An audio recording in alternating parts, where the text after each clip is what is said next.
Here is a true story. One of the patients that I see, and for the last year, called me. That's just about 2 months back. Actually, I was preparing for this presentation. And so he tells me, Daktari, something happened yesterday, and it was very strange. And I asked him, yeah, what happened? He told me, so I was talking to my friend, so it was a family meeting, and all of a sudden I couldn't talk. And one part of my body was weak. So the only question I asked him is, where are you now? Can you come to the hospital now? And he says, no, I'm meditating. I can't come over. And so that is the story of our life in, rural Kenya. So I'm Elijah Yulu, a family physician, like has been mentioned. I work with AIC Kijabe Hospital, and I am a founding member of the Kenya Stroke Society. Okay, thank you so much.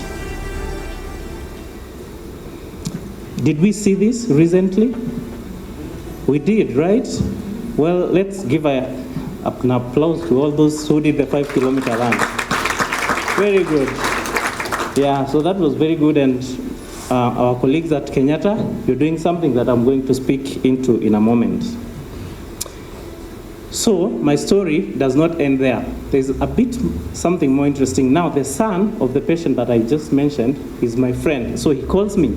He tells me, of course, by now they know that those were symptoms of stroke, and we are really grateful that it was at TIA. In other words, by the time the patient was calling me, the symptoms had resolved. So the son tells, this is best said in Kenyan Kiswahili. So he says, so the person they were talking with, when now he couldn't speak, she said, this is Kenyan Kiswahili, I think umechoka sana, wewe pumzika, tutaongea kesho, and she left. This is sad. That loosely translates to, I think you're pretty tired, I'll let you rest and we'll, pick this up tomorrow. And she walked away from a patient who possibly, had stroke symptoms, of course, and things could have been much worse. And I thought this was my only story. But looking through literature, you see that, the physicians who are actually in practice, especially in our region, this is not an isolated event, is it? Yeah, we get to hear this, and I was telling myself driving up over here that if one of my patients gets, stroke symptoms, my pastor will know before I do, right?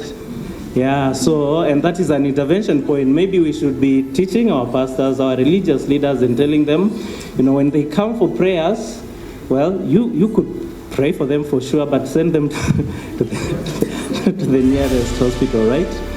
And I will not, belabor the problem we have with stroke in the globe and in Kenya, because we know, right?